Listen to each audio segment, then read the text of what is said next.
kidding? Just one shot? They're not all zombies, Doug.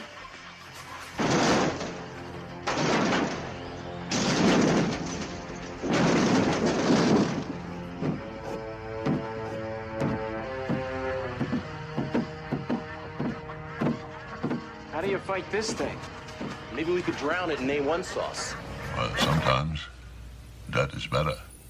The person you put up there ain't the person that comes back. It's a dance song to get down with. About 6 feet under. Get there. Ooh, I love this song.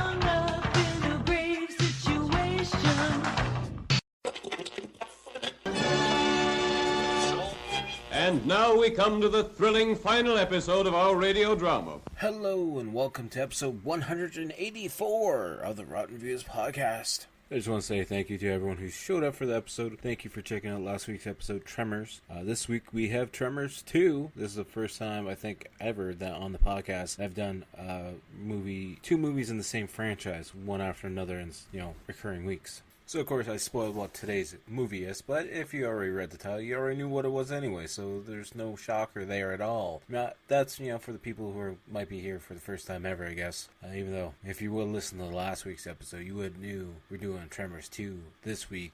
It's late at night right now, to be honest with you. It's 11:30, like my usual time. And, I don't have a normal time when I record this, really. It's usually just later in the evening, and I'm okay with that because I'm a night owl. What's sleep? I don't know what sleep is, so I don't need any sleep. Speaking of sleep and being tired and low energy, how about you guys go to check out Dubby Energy, go see the flavors they got, check out the shake ups and everything else, and then before you go cash out, make sure you use the promo code Rotten Reviews. The link will be down below for Dubby and everything else, so definitely go check it out and make sure you use the promo code. You'll save yourself 10%. I get a little bit of, it works out in the end. It's good stuff, so definitely go check it out. And while we're in the midst of checking things out, make sure to follow me on all social media accounts at Typhonstein, on X, Instagram, Facebook, TikTok. But the main thing we've been pushing each and every single week is the YouTube channel, where we have the weekly gaming video coming out every Wednesday. We have old episodes of the podcast going up as well. We have various shorts going up. We have art videos going up as well.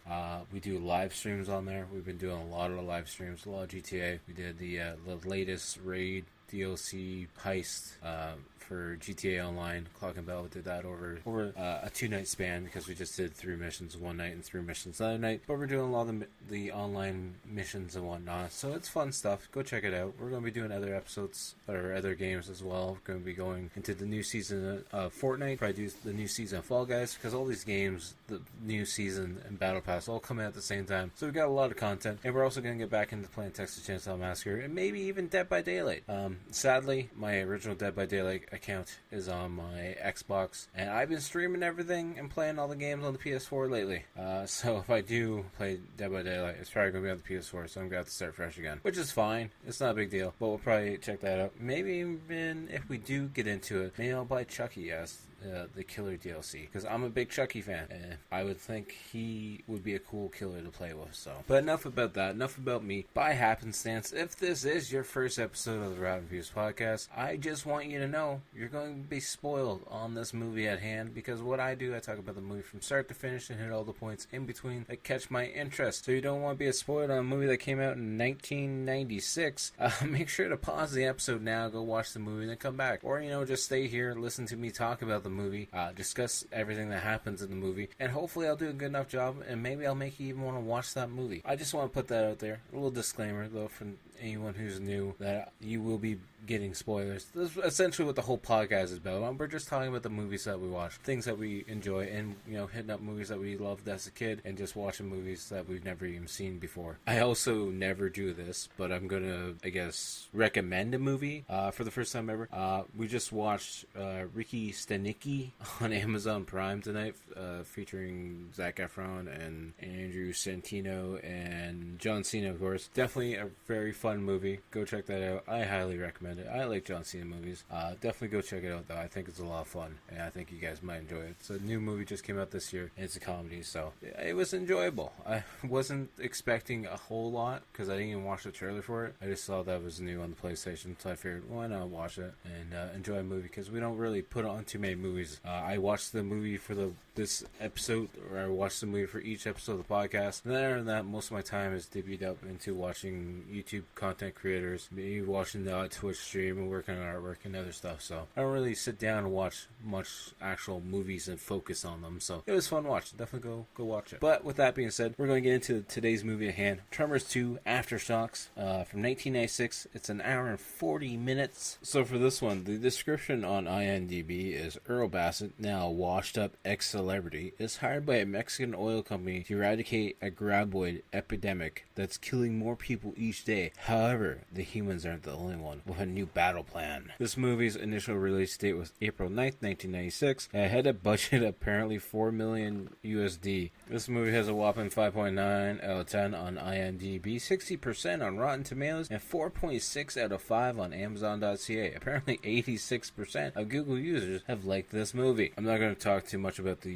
directors or the writers probably, because guess what? It's the same from last week. So we have S.S. Wilson as the director again, best known for being the writer for 1999's Wild Wild West. He was the writer for 1986 Short Circuit. He was also the writer for 1990's Tremors, and he did like the 13 episodes of the Tremors TV show that I still haven't actually looked up at all. Then one of the writers is Brent Maddock, which we've already discussed before because he's also the writer for Wild Wild West. He was the writer for Tremors and the TV show as well. And then the last writer credited is Ron Underwood, who is also best known for being the director for City Slickers and Mighty Joe Young from 1991 and 1998 respectively. I feel like I don't have to go into that details too much because literally I just talked about the first Tremors movie last week, and it's actually the same team essentially coming back to do this movie. So I probably don't have to talk about that much, at least in my mind and opinion. I mean, you guys listen to both episodes at the same time, like not at the exact same time, but like one after another. That'd be kind of cool. It's like my own personal double feature for you. Then of course in this movie we have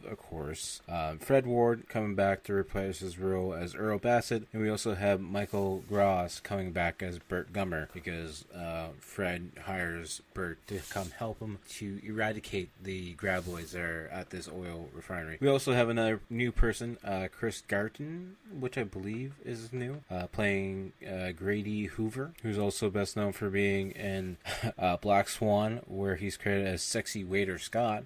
He was also apparently in the TV show True Blood, but only for the 3 episodes. I haven't really watched True Blood at all, so I know it's a vampire TV show in Louisiana, I believe, somewhere out that way. Other than that, I don't know much about it. And I mean, he doesn't really have much to credit that I even wanted to discuss about, so that's always fun. He's in a bunch of TV shows, but only for like 1 or 2 episodes. The next new cast member is Helen Shaver, who this one's going to touch the core memories. Apparently in 1988 she played Littlefoot's mother in The Land Before Time. She was also Carolyn in 1979's The Amityville Horror, and she was also Dr. Rachel Corrigan in 87 episodes of Poltergeist Legacy from 1996 to 1999. The tagline for this is "The worms have turned," because we see the mutations happening, or I guess evolution of it, I guess would be another way of looking at it. There's a little fun trivia for it though. Apparently the film was originally meant to take place in Australia on a budget of $17 million, with Kevin Bacon reprising his role in a wide theatrical release. When the idea approved, but only given a budget of $4 million, the script was loosely rewritten to accommodate the budget, and of course Bacon was cancelled from that because he wasn't going to work for that little bit of money. I wish he was in this one. It'd be really fun if he was.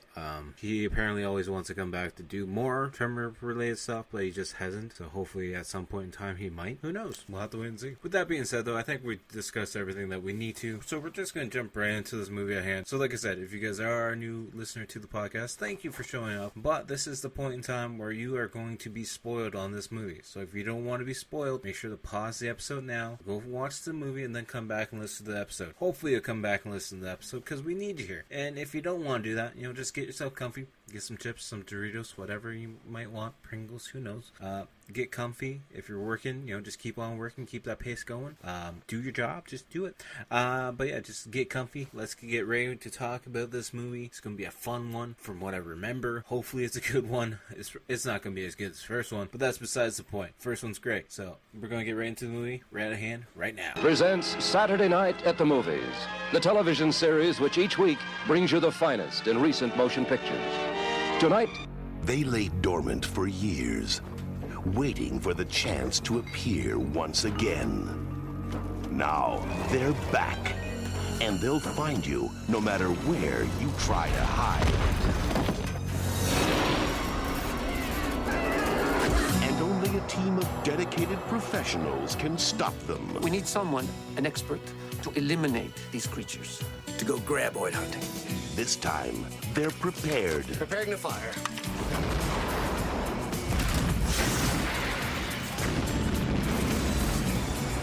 You smoked his ass. Doing what I can with what I got. This time, they're motivated. 50,000 for each graboid. You got a deal. This time, they're one step ahead. Get off the ground!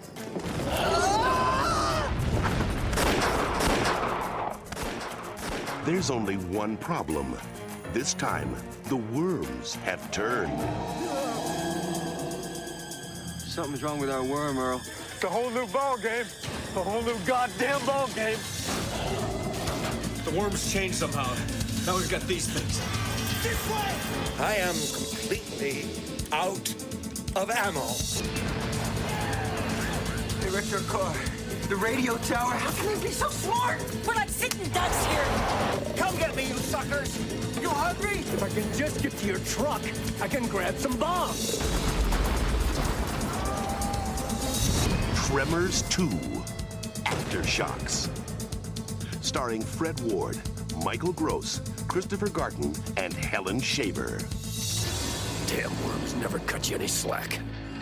And of course, the movie starts out with that classic Universal image that we all loved to see back in the day. At least I did. You got this like little nice Mexican style music playing as the intro credits start to roll, and then the Tremors logo comes up with the Aftershock title, and the music slowly starts to change. But then it goes back into happier Mexican style music again, kind of giving you a false hope for the movie. Then we hear the intro credits music finally die down. The credits actually go away, and we just see a Mexican worker who's panicking a little bit as he kind of shimmies across the pipelines that are above the ground, and then we see the tremor slowly moving the ground below him as it moves closer and closer to him. Yeah, as he keeps shifting, but he's getting to the end of the pipeline, so I'm not sure where he's expecting to go at this point in time. Good thing we have all these little oil barrels all over the place because he just starts playing hopscotch. Of course, as he's doing that, the tremor gets closer and closer because he's hearing the echoing sound of him jumping on each barrel, and then we just see all the barrels slowly starting to get moved, and then he goes flying into the air and lands on his back on the ground. And then we see the tremor the graboid pop up out of the ground, and it's consuming him as it takes him back down underneath the ground. Then we see Earl getting thrown on his back, and he's a cowboy. He's trying to fight wildfire, I think he's called. And then we see him using the lasso. He gets the lasso on Wild, and then next thing you know, we see him getting dragged across the sand, and we find out he's an ostrich farmer of all things. And out of nowhere, we see this old taxi cab coming down his road, and it stops at his fence line, and the guy rows in. "You're the Earl Bassett, right?" And then this other guy's getting out of the back of the car with a flyer or a newspaper article, and he sees Earl and Valentine on it, and it's Senor Ortega. And Senor Ortega is the one who owns the oil field, who's been on the hunt for Earl and Valentine because he needs some help hunting down the graboids that are, just killing all his men and forcing him to close down his oil rigs. And then Earl's like, "So you mean there's more graboids? I thought there was only the ones that we had to deal with in perfection." Also, I'm pretty sure the guy who's driving the taxi is also the Grady Hoover character played by Chris Garton. And Earl's like, "So you want us to go graboid hunting?" He's like, "Si, senor, it shouldn't be that hard, right?" He's like, "Hard. Sure, it will be. Leave me alone." Earl goes inside of his camper, goes inside his little double-wide trailer, and we see him in the fridge, and Grady pokes his head, and he's like, so we'll give you 50,000 for each graboid that you get. And he's like, no way. But also what I want to mention, in the background of his double wide, he has an arcade machine that's a Graboid's Tremor arcade machine, which has cool graphics on the side of it. We don't see the front of it, of course, but I like the side graphic at least. And then we find out that Grady's a big fan of Earl and Valentine. He's like, we see a bunch of magazines up on the wall and picture frames. He's like, I got all these. I've read them all night. I actually got that magazine 2 times because I've keep one in plastic just for safekeeping. But now Earl's sitting down in a chair and he's like, did he really say 50,000 out there? He's like, yeah, a stack of Bibles. He's like, I don't know. That's a big chance, Then Earl starts thinking about how he wasted all his money. He's like, wasted my damn money on Big Bird out there and his damn girlfriend. Grady's trying to convince Earl because he's like, Earl, you're going to be a step ahead of them this time because they've already guaranteed that the Mexican government and military is going to give you anything you want. You want some dynamite, you want some grenades, you want whatever you want, man. They'll just give it to you to try and help you get rid of these graboids. And the next thing we see is Earl and Grady coming out of the double wide together, and he's like, Senor Ortega, we got a deal. And then Grady's like, I'm coming with you. And then Earl's like, I don't even know you. Why are you coming with me? He's like, because I knew he was after the real Earl Bassett, and I knew I was going to be home if I found you. He's like, you know what? I drive a taxi. I have a horrible apartment. I watch too much TV. What more do you want to know about me? And Earl's like, yeah, you know what? Maybe you will come in handy because when they're eating you, it'll give me a chance to get away. We see that Earl still has that same classic truck that he was driving in the first movie. We see him driving down the roads to, I'm assuming, the first oil refinery that he needs to try and help. And they're sitting in the truck together, and Grady goes to open the cooler. He's like, oh no, who gets the last soda? And then Earl's like, 1, 2, 3, as he's doing the rock, paper, scissors motion. And he's like, what's that? He's like, rock, paper, scissors, see who wins. And then Earl's just,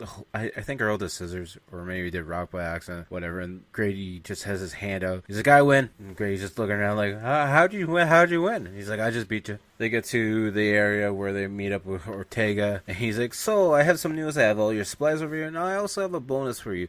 If you can get one of the creatures captured alive, I'll pay you double. And Earl's like, alive? What do you think we're doing here?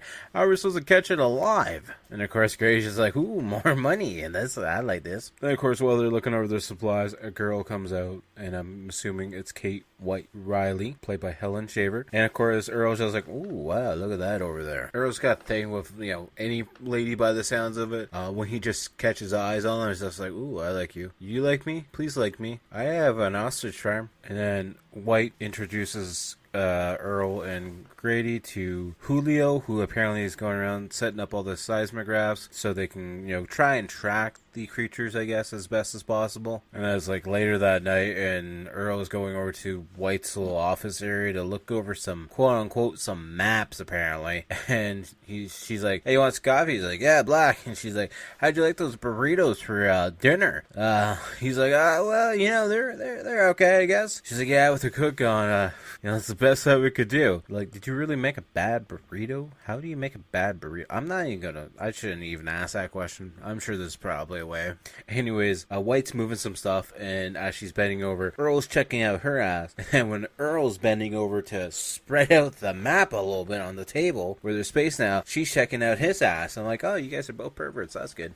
And then she's like, who named them graboids anyways? He's like, a friend of ours, Walter Chang. He named them. Then they ate them. Then Grady bursts into the room. He's like, hey guys, look what I made. He's got a big giant noisemaker, essentially. He's like, we'll just hook it up behind the truck. It's a bunch of chains with locks and stuff on them. That way it makes more noise. That way the graboids will come after us. Graboids are attracted to noise. Right, guys? And Grady goes to leave the room because he's like, I'm sensing a little bit of awkward tension here. I'm going to go load my chain trap up on the back of the truck. As he's doing that, we see Julio showing him a computer system that he's hooked up inside the truck to try and track the graboids, I guess. It's kind of like a radar sensor. Then we see them driving the truck together, and Earl's like, so that's us on the radar, huh? That's the truck. He's like, yeah, it seems like everything's working good so far, I guess. And Grady's like, yeah, of course it is. It's, a high-functioning business. Of course it's going to work right. He's like, we got a pretty good setup, right? 50,000 each. When I get mine, I'm going to get it all in one, so it's a bigger stack. Then we see them stopping the truck out by an old, broken-down barn. He's like, well, this is where they're supposed to be. And Grady's looking around. He's like, look at how lovely this country is. Nice nice green grass and hills all over the place. You know, there's mountains all over the place. That's fine. And Grady's like, you know, you said they can't go through mountains, right? So we're fine over here, right? And Earl's like, no, I told you they can't go through rocks. They can go through dirt. So then they switch seats and he's like, so you drive, Grady, because I want to watch this sideshow majigger thingy. And Grady's like, you know, you're really nervous. He's like, I'm not nervous. I'm very alert, that's all. And we see Grady just driving around like a maniac with his chain behind the truck, and he's yelling and screaming. And then out of nowhere, we see this, you know, blimp on the radar coming, and Earl starts freaking out. He's like, there's one coming there. There's one coming. You gotta stop the truck so we get things set up. They stop the truck and they hop into the back of it, and they're setting up their secret weapon. He's like, be careful with it, Grady. Don't touch the detonator yet. We see that their secret weapon is a little RC truck with dynamite attached on the back of it, and Earl's driving around hoping that the graboid will come up and eat the little RC truck, and they can detonate the TNT on it. And of course, they're driving the RC truck around a little bit, and then, of course, we do finally see the graboid coming up and eating the truck, and Grady's like, come on, hit the detonator bomb, Earl, come on, Earl, hurry up, hit it, and he finally does hit it, and we just see, you know, it blowing up essentially, and Earl pulling up a little umbrella to cover himself, and then Grady's like, oh shit, there's stuff coming all over the place. And we see them doing another one, and they both pull up their umbrellas in time, and then they do another one as well. You know, I've seen like 4 or 5 different explosions now at this point in time, so I'm not sure how many graboids are in this actual area. Then we see them sitting down on a rock to have lunch, and then they have this radio playing, but they left it on the ground, and then the radio gets sucked into the ground, and Earl's like, you left the radio on the ground, Grady? It's like, yeah, sorry, I forgot about it. And then it's like nighttime, and we see the moon, and we see the truck, and they're sleeping on top of the rock, or getting ready to sleep on top of the rock, and we hear a coyote howling. And Grady's like, is that coyote? And Earl's like, yep. And he's like, you should keep it quiet. And then we just hear the coyote dying. He's like, yep, he was a coyote.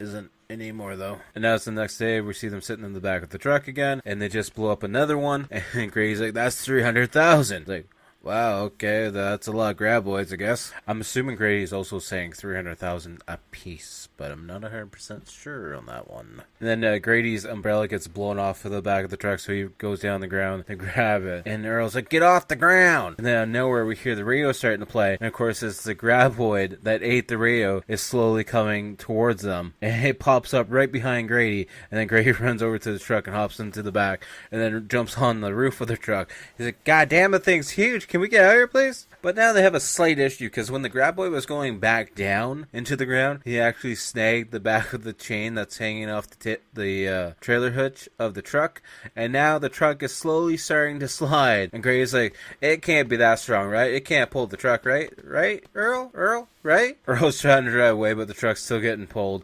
So then Grady's like, hit the brakes. He's like, I am. It's not doing anything. And then Grady is yelling from the back of the truck. He's like, Earl, cliff. And Earl just looks out the window. He's like, oh no. But then the graboid's nice enough and stops near the edge of the cliff. But then the graboid decides to go in a different direction and starts pulling the truck even faster by the looks of it. And then the graboid literally goes towards a rock, and Earl's like, he's gonna go under it. He's like, turn around it then. And then as he's pulling, the graboid's pulling him, he pulls him up against the rock, but the chain actually breaks, and the truck lands up on the rock. And Earl's like, Jesus, we're lucky because the chain broke. And apparently Grady's planning on opening this theme park. He's like, that's gonna be the first ride at my theme park. He's like, yeah, sure, Grady. And then they look at the radar inside the truck. He's like, well, what about your disposition on this? Because then we see like 8 different graboids showing up on the radar, and then we see them speeding away through the grassland, and then we see them making a phone call. And of course, we see a bunker, and of course, who they're calling? They're calling him Bert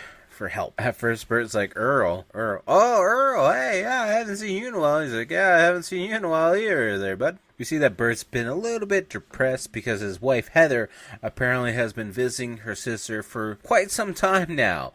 And apparently there's been a lot of marital issues, and that's, slowly starts to upset Bert. But Bert, they start discussing other things, and then we start panning out through his bunker, and we see the giant graboid head is mounted on his wall inside his basement bunker. And that's when Earl starts discussing with him that he has a little bit of situation, and Bert's like, well, what kind of situation? It's like, a graboid one, actually, to be honest with you. And that actually makes Bert jump up out of his chair, like, okay, I'm good. We see everyone back at, like, home base, essentially, without Bert yet. But, of course, White's looking at this fossil that she's been looking at apparently for months now, and she's just finally realizing now that's one of these spiky cool things that the graboids use to help propel themselves through the ground. She's like, wow, I've been looking at this for months. Like, what? You've been hunting graboids also for a little while too, and you're just figuring this out now? Good job, Helen. I don't know why I just name dropped her actual name and not her character name, because her character name is Kate, also quotations White. And then of course they all start freaking out because on the radar scanner there's a big red blimp coming towards them, and the building's starting to shake, and everyone starts grabbing their guns, and Bert's got his gun, he's looking out the window, he's like, it ain't no graboid, it's something more dangerous actually. And it's Bert showing up in a full-on military truck, like full-on guns a-blazing military truck. So Earl takes everyone outside to meet, you know, Bert and whatnot, and Grady's all excited, and Grady starts looking at the back of the truck. He's like, hey, don't be touching that stuff, don't be touching back there. We got some highly explosive TNT and other explosives back there, so please don't touch it. Grady, you're the new guy, and I don't want things being blown up right now. And of course, White's looking at the truck and laughing. She's like, isn't that a bit much, like all those explosives? Isn't that a bit much? And everyone's just staring at her like, no, it's probably not enough, to be honest with you. It's never too much. And then Bert's like, yeah, hey guys, I got some new weapons for you. And he's opening up a gun case. He's like, you guys can fire weapons, right? Well, at least you new guy, you can fire a weapon. I already know Earl can. And Earl's like, I'll take a look at it. He's looking at it. He's like, a shotgun. We're not hunting rabbits here, Bert. He's like, it's a double rifle, Earl. It's an elephant gun. Hold it against your shoulder if you want to die, okay? And Earl and Bert go off to the side of the truck to have a little discussion. And, you know, Earl's saying, you know, we're in some deep water here, Earl, or Bert. I'm glad you showed up to help us. And he's like, hi, I'm just glad to get out of the house. I was going to go crazy if I kept staying in there, you know. Heather's not coming back at all, so I just got to realize I got to live with my life and not just eat Cheetos all night. Then we see them taking Bert to the location where the broken down barn is, where pretty much all the activity was happening all around it. And of course, you know, Earl and Grady are in their truck, Bert's in his army truck, and they stop, and like Earl and Grady are eating some potato chips, and Bert's like, you know, that's really bad for you. You should be eating some MREs. You know, they'll be good for you. So, you know, take it. You trust me. Bert's giving them like 5 or 6 of them, and Grady's like, no, Bert, I don't want to take up all your food. He's like, no, you're fine. I bought 125 pounds of it. Yeah, we're good. As Bert's driving away, Earl's like, man, this stuff tastes like toilet paper. And Grady looks over, he's like, Earl, that is a toilet paper. And we see Earl playing around with his little RC tank, because unlike the other guys, he's got an RC tank instead of a truck, and he catches a graboid with it and blows it to pieces, of course. He's also recording himself the whole time while he's doing it. He's like, memo, 4 pounds of C4 might be a little bit too excessive. Let's calm that down for the next time. And Bert raises in, he's like, guys, I got one. And Earl's like, yeah, we heard it all the way over here. And Bert's like, it's the weirdest thing too, it had a chain hanging out of his mouth. Grady's like, hey, that was ours. Well, I didn't see your name on there, Grady. And then on the computer in the truck, Grady's looking at what might be a graboid, but it's moving away. He's like, that's weird. It's moving away from us. Why is it moving away from us? Maybe it's a giant prairie dog or something. Hey, Earl, you think we should follow it? So then, of course, they do start to follow, and then Earl's like, you know what? I don't like this, Grady. They get smarter as they go on. They think of plans. They're probably digging a trap for us, and I'm not really comfortable with this, following it. Then they start driving up this little bit of a hill, and then, of course, the graboid pops up and, like, lands on top of their hood, and they start panicking, and Earl puts the truck in reverse and reverses it down a hill, but gets it stuck up against like another part of the rocks and whatnot. So then he's like, shoot, how did I do that? Why did I do that? And then we hear the graboids making some weird sounds, and Grady's like, do they do that? And Earl's like, I don't know, that's a new sound for me. I don't know what's going on. This is the evolution stage happening. They make it up the rock cliff, and the graboid's still up there, and they're like, well, what the heck's it doing? Earl's like, I have no idea, to be honest with you, because it's still laying above the ground, but it's not really in like attack mode, kind of, you know, give birth mode. So Grady takes one of the RC cars with the dynamite on it and starts bumping the graboid with it, but the graboid won't eat it. And Earl's like, something wrong with it. Must be sick, I guess. And Grady's like, must ate something didn't agree with his tummy then, I guess. And Grady's like, hey, so it's okay, Earl. This one's not going anywhere. And they start sinking in, and he's like, hey, Earl, we just caught a live one. That's $100,000. And Earl's like, what are you going to do with it, though? Are you going to carry it back? Because our truck is broken. What are you expecting us to do now? And we see them sitting in the back of the truck, and they're like, they start hearing an explosion going off. And he's like, damn it, he's got another one. And Earl's like, yeah, man never sleeps. And then we see the radio going off. Bert's like, yeah, so, guys, I just got 3 of them on the cluster charge. So, you know, I'm doing better than you guys, pretty much. So then Grady grabs the CB radio. He's like, yeah, guess what, Bert? We caught ourselves a live one. It's a little trade secret. Goodbye. And the graboid starts making a bunch of sounds. Gray's like, so, something's wrong with our worm, Earl. Maybe something's trying to eat it out there? Maybe some coyotes or something? Earl's like, well, it's gonna have plenty to eat them because it can just feast on it. So then Gray's like, you know what? I'm gonna go check on our big worm because I don't want it to die because I want that $100,000.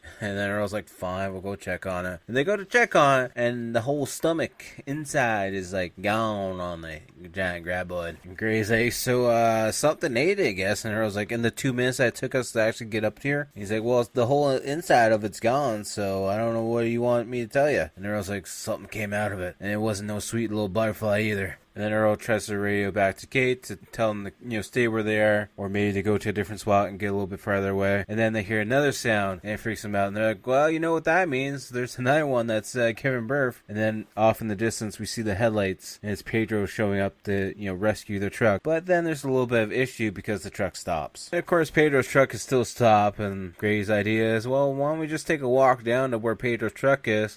Where I was like, I don't want to take no walk. He's like, look at the scanner. There's no graboids around. We'll be fine. So then they're like, oh, okay, fine. I guess we'll slowly walk in the middle of the night in the desert. And once they do get to Pedro's truck, they see it's smoking. They slowly get closer and closer to the truck, and the whole front end is destroyed. The engine's all destroyed. And I was like, man, it looks like someone took a damn can opener to the damn thing. As the whole time, Earl's also carrying the seismograph radar thingy. Gray's moving his flashlight around, and he sees hands grabbing onto the back of the truck. So he's like, hey, look, Pedro's just back there. So they go to take a look, and it's just severed hands hanging off the truck. And Earl starts freaking out. He's like, it's a whole new ball game now. I don't know shit about these ones. Then we cut back to Bert's perspective as he's driving his truck, and he's like, I've been out of radio contact with my team for several hours now. Situation dictates that I should get back to base to make sure everything's going fine at base and that, we're not all screwed. Then we see Earl and Grady walking back, and they're at like this radio booth tower spot, and the whole building is destroyed.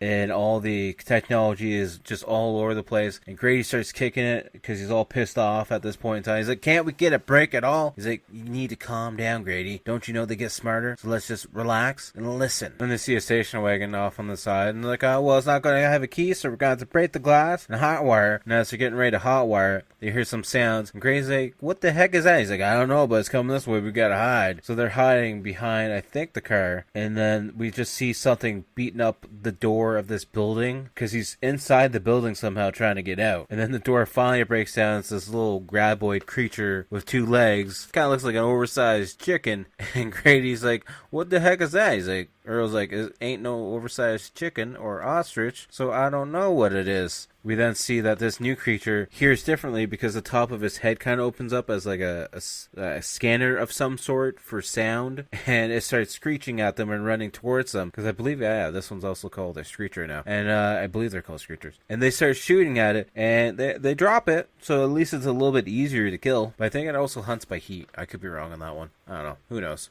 Heat would make sense. And they're looking it over and poking at it. He's like, hey, look, no eyes. Just like the big ones. He's like, we should take this one back with us. And Earl's like, are you crazy? And that's when they then hear more of them inside the building. So they get back into the station wagon and hotwire it and get ready to drive away. Then we see Bert driving, and he stops in the middle of the road to look at a map, and then he hears a sound. It's one of them jumping on the hood of the truck. And then next thing you know, they see the whole truck is covered on either door of them. And then it just cuts back to the home base section where Kate is trying to, get a hold of Earl or Bert or anybody. But of course, nobody's coming through on the radios. And Julio is on the outside of the building and pops up at the window and scares Kate. He's like, the radios are down. I'm going to go and try and find everyone to see what's going on. And then he starts screaming because one of these little screecher guys starts eating his leg. And that freaks, he dies. He gets pretty much dragged down. And Kate shuts the window and barricades herself in her little office room area. And then we hear, car tires screeching. And then we hear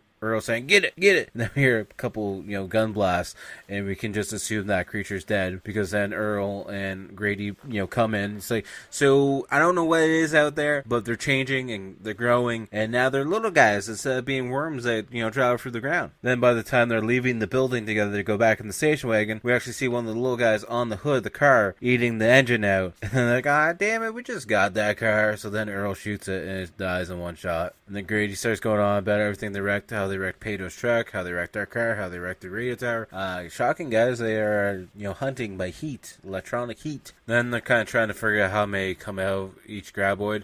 And apparently they're thinking that there's 3 little guys per 1 graboid. And they're going over how many graboids they've already killed. So now they're like, there should probably be about 24, I guess, in total. And then the building starts shaking. Like, oh no, what's going on now? And Earl's like, thank God, it's Bert showing up now. And they see Bert showing up, and he's driving like a maniac. His truck has seen very, very better days, and it's showing up, and Earl's like, so I think maybe they did get him, because his truck, there's blood and guts all over the place, the doors are falling off, it's pretty much destroyed. And Earl's like, so, Bert, you okay? And Bert's like, so I feel like I was denied some very critical information as to what's going on with the situation that I probably should have knew about before being out in the wilderness, in the darkness, by myself while you guys aren't messaging me back, and I got ambushed. And Bert's like, I got through the first wave of semi-auto, but thankfully, most of them are in the front of the truck, so I just started running them all over. And he pulls up his 2 pistols. He's like,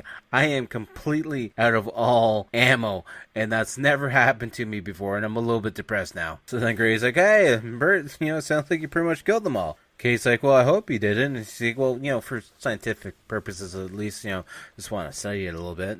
And Bert's like, yeah, you know what? I took that into consideration as I was getting ready to drive away. I saw one was only stunned. And then he pulls up the back part, like curtain part of his truck. And he's got one hogtied. He's like, see, I caught one. I don't know how, but I did it. They park the truck inside the giant garage area, and they haul out this creature. He's like, don't let him spook you. That rope's 1,000-pound proof. It's fine. Just pull him out, and they take him inside. And when they close the little man door, we see the truck again. But of course, one of the little guys was like stuck underneath the truck, and he falls down the ground. And then he's got his like tongue wagging all over the place. And he finds an MRI or MRE, whatever it is, and he starts to eat it, and it looks like crap, but apparently it's gonna make him stronger. Now inside the science area, they have the little walker guy in a cage, and they're doing a little test on him, whacking. They're hiding behind like a desk and whacking a broom, and it doesn't do anything. So then Bert puts his hand up, and that's when they find out that the little guys are heat seekers. That's when they find out that they're heat seekers. They hunt anything that's heat. And Crazy's like, so you're telling me they've been acting so smart, but really at the end of it, they've been so stupid because they've just been, biting anything that's heat. And Grady gets the idea to feed it some food, and of course it starts acting up. And it's like, it looks like it made it sick. He's like, no, Bert, it's probably your food that made it sick. And then it starts, making some more sounds. And then next thing you know, it pops out a little one. And Grady's like, I claim the little one. And Bert's like, hey, wait, you just fed it my food. I want it. And Bert's like, well, so these things have quite the edge on us now, because if they eat more food, they reproduce faster. And they keep the process going and going and going. So what are we going to do? And then Kate's standing by the window, and that's when the one that's inside the garage breaks open the window. She's like, okay, we gotta run. We gotta close that door and get out of here. And they start running to another building to hide inside of it, but it's literally only the front of the building and nothing else is finished. And then we see there's a bunch of other ones all over the place. And Earl's like, great, they got into your superfood, Bert. And everyone's freaking behind this building. And Grady's like, you know what? I was running here. I thought it was a building. Don't blame me. Kate's just like, well, why didn't you listen to me when I told you it wasn't a building? And then Earl's like, you know what, you guys, we gotta calm down. These things are blind and deaf. We gotta be able to outsmart them. And then I was like, see, I told you, Grady. They can't see us at all. As they are hiding behind a single door, shuffling. And then Kate and Bert are hiding behind another door as they're shuffling, across the parking lot area. They get to another building because they're trying to make their way over to Julio's car, which is over by another tanker area. And then Kate starts running to that car, and then she's like, oh no, we gotta go back and hide again because there's another one hiding over there as well. Then we find out Bert has one last bullet left, and he loads it into his gun, and he gets ready to shoot the little heat seeker guy that's over by Julio's car, and he shoots it, and the whole damn thing blows right up. But there's one slight problem once they get closer and closer to the vehicle, because this was such a high-powered round. It shot through the brick wall behind the monster, shot through a bunch of barrels, and literally shot through Julio's vehicle engine as well. And everyone looks at him, at Bert, disappointed. He's like, "What? How am I supposed to know? I was just shooting the damn thing. I didn't know Julio's car was here. And, I thought I was fighting graboids. I wanted the thing with the most penetration. That's why I got this gun." So then they start acting stupid and start looking for different vehicles to take. And then, of course, they run into a bunch of other heat seekers. So then they split up. So Kate and Earl are in one building with the door locked. We have Grady up on top of like a water tank. And then we have Bert, who jumped into a raised bucket on a tractor. One of the little heat seeker guys is like breaking the door down where Earl and Kate are. And he's, pushing his tongue through to try and feel for him. So then Kate breaks a beer bottle and like literally stabs its tongue. So, try to tell it, be like, no, don't come in here. You're going to get hurt. And then Earl the whole time has been heating up a jumpsuit, essentially, like a mechanic jumpsuit. He's putting it on a clothesline and shooting it across the line. He's like, "All right, you're going to get ready to run because this is like our little trick because, the heat's coming off of that and it's going to, attract all the little heat seekers. We're going to get out of this building and run to those oil tanks and get up high." So then Earl and Kate get up where Grady is, and Earl's looking around. He's like, "Where's Bert?" So then Grady takes him to the other part of the oil tank and points down at him. He's like, "Hey, look, he's down there. They can't find him, but he's safe." And Bert's like, "Yeah, I'm just fine and dandy down here, guys. What's the plan? Because I'd like to get out of this bucket at some point in time." And of course, everyone starts arguing with each other because, Grady's mad about one thing because they didn't have enough research. And then, it all started because Bert's a little upset because I wouldn't have ran out of ammo if I was, given a little bit more detail as to what's going on in this situation. And Earl's like, "Well, you know what, Bert? You didn't have to come if you really didn't want to come, so it's your own fault for showing up." And really, there's like this little romantic scene between Earl and Kate. She's talking about how she went to Mexico to learn some more stuff. And then out of nowhere, Earl's like, "So you seeing anyone?" And Kate's like, "Well, not since the monsters happened, no." And then Kate's going on about how, she was a model at one point, took herself for school, how she was a playmate at one point in time, and gave her dad a heart attack pretty much for it. And then Earl's like, "October 24th? And she does the post. He's like, yep, that was definitely you. Sure was." And Grady's like, "So guys, we have an issue over here." And he looks down, and we see the heat seekers are starting to jump on each other to get higher and higher up. And Bert keeps, yelling at them, asking what's going on. So then he uses his hunting knife to try and get the right angle. And he sees that all the little heat seekers are starting to make a tower. So then he jumps out of the bucket and tries to get the heat seekers' attention. And he does get the heat seekers' attention. And he runs towards the factory building with the big giant garage doors, shipping doors. And Kate and Grady are like, "So does he have a plan?" And Earl's like, yeah, he's always got a plan, most of the time usually. Then we see Bert run through one end of the building, out the other door, shuts that door, runs back to the shipping door, shuts the shipping door, and everyone's excited because they're like, "Yeah, we got them stuck inside there." And then we hear the monsters making sounds, and then we find out that there's a bunch of food supplies inside this building. And the Bert's like, "How could I have known? How would I have known? I didn't know there was a bunch of food in there that they were going to multiply." And then Earl comes up with a random plan, grabs a fire extinguisher. He's like, "I got a plan, sort of, kind of. I don't know what's going to happen. I don't know if it's actually going to work." So the plan is for him to be hosed down with the fire extinguisher. That way his body won't get off any heat signature signs at all. And that way he can get to Bert's truck to try and get some bombs. So then Grady's like, "So you know what? I'm gonna do it because I want to do it." And then they have the rock, paper, scissors contest. And of course Grady actually wins. But then Earl's like, "No, I won actually, to be honest with you, so I'm going to do it." Or maybe he did the whole, you won, I lost, so I have to actually do it because I'm the loser. So we see them hosing down Earl, and he's covered in the CO2 from the fire extinguishers, and he's inside the building with all the heat seekers, and one of them is like right beside him, and the top of his head comes up to do the heat seeking thing. But of course he doesn't actually see Earl at all, so he's kind of like making his way through the maze to try and get to the truck. Because you also got to remember, because now that they're eating a bunch of food, they're multiplying even faster at this point in time, because now there's more than a dozen of them now just inside this building. And Gray's like, "Wait a minute, doesn't paper wrap rock?" And Bert's like, "Paper always wraps rock, Grady. You got cheated out of it, okay? Just don't worry about it." And everyone's on the outside. They got the windows open a little bit, and they're telling Earl to hurry up because the CO2 spray is slowly starting to melt off him, and sooner or later the heat seekers are going to see him. Earl's now in the back of the truck, but of course they all start to scream because they slowly are starting to see his heat, signature. Then we see everyone on the outside trying to figure out how to get Earl out because they're like, "We need a rope. We're going to, give him a rope from the ceiling to try and get him out that way." And they use the fire extinguisher hose, but of course it gets stuck, and then Bert has to cut it because it's not long enough. And then inside we see Earl is grabbing one of the big shop lights and swinging off of it, and as he's going to swing, a couple of the support pieces break and he falls down some boxes. But luckily enough,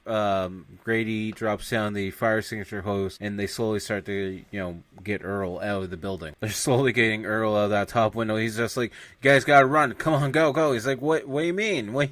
It's like, I said a bomb. It's the only thing I could think of at the moment. Then as Earl's down on the ground, Bert's like, so where's the bomb? He's like, I didn't have time, I just had to throw the bomb inside the truck. He's like, what, you did what? There's a bunch of explosives in there. What do you mean you threw it in the truck? So then we see Kate and Earl and Grady hiding behind a building, and Bert's like, no, keep running, big bump, gonna be a big bump, not far enough, let's go, keep going. And then we see them run to this like little drainage ditch area, and Bert's like, oh, this is gonna have to do, everyone get down, cover your ears, don't move at all. And Grady's still standing up top. He's like, is it gonna blow up soon? And Bert's just like, get down here now, Grady. And then the bomb goes off, and we just see Grady flying into the drainage ditch as the whole building and everything around it starts to blow up. And we see them getting up out of the little drainage area. And Bert's like, you know what, Grady? Some people think I'm a little bit too over-prepared. But, I think I just saved us, pretty much, is essentially what he says. And then Grady's like, hey, Earl, they owe us for 28 worms, but we did kind of blow up their facility, so what's that mean, Earl? And Grady's like, hey, Earl, we'll have enough to open the theme park. Grady and Earl's Monster Theme Park. This would be like your greatest, third chance at it. Come on, let's do it. And Earl's like, no chance. And then the credits start to roll. And that's the end of Tremors 2. It wasn't too bad of a movie. I still think the first one is definitely far beyond better than this one. But I do like the introduction of the new creatures and the fact that if they eat any food, they pretty much just reproduce like nothing at all. So that's an interesting concept as to how the lifespan of it goes. I'm not sure why now, over multiple years, they're finally just evolving, but whatever, it is what it is. Still, the creatures look cool, and I love the effects on it. I like that Fred Ward and Michael Gross are still in. I wish it would have had Kevin Bacon. That would have been nice too, to see him in there as well. I guess Grady's a good cover for Bacon's character. But on the rotten scale for this one, I'm going to give it a 6 out of 10. I think it's decent. Definitely check it out. Check out this one and obviously Tremors 1. And then we'll check out Tremors 3, 4, and 5, and whatever else there might be after that. And maybe at one point in time we'll find the TV show.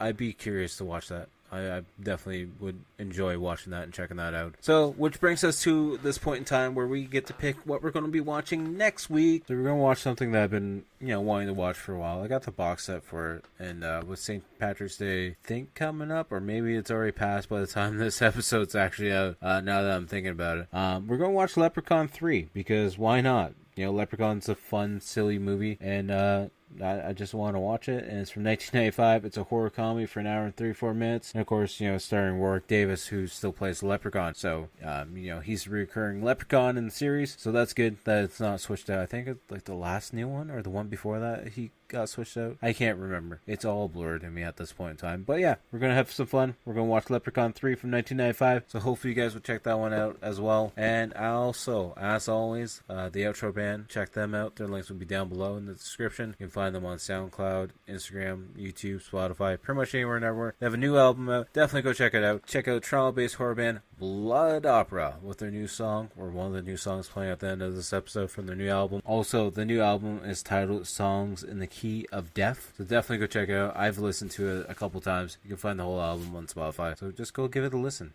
and go give it a thumbs up and a review, whatever. A star rating, I guess. I don't know what you do on, I guess on songs you just give it a thumbs up or the plus sign. So go do it. Go give them a follow on Spotify. They deserve it. Then after you're done, giving them a follow, go follow me on all social media links. You got X, you got Instagram, you got Facebook, you got TikTok, and then the main thing that we're pushing is the YouTube channel. It's all at Typhonsign, but definitely go check out the YouTube channel. Everything will be linked down below. On the YouTube channel, you can find the weekly gaming video that drops every single Wednesday. We have old episodes of the podcast. We have various art streams going out as well, art videos, art shorts, and as well live streams, so definitely go check them out. I've been doing live streams like 4 or 5 times a week now, for a couple hours a night, so definitely go check out. It's a fun time playing GTA Online, there's a Fortnite, new season of Fall Guys. We got a little bit of this, a little bit of that. We're going to be getting back into Texas Chainsaw Massacre game as well, and I also want to do some retro gaming as well. I want to pull up the old SNES games and PS2 games, PS1 games. It's still weird seeing PS2 as retro, but play some of those games and make those as the weekly game videos as well. If you want to live stream those as well, let me know down in the comments below. And if you can, give the podcast a review, 5-star rating, 4-star rating, whatever you feel like on Spotify, an Apple review. I appreciate it all. And I'll talk to you guys all later. Peace.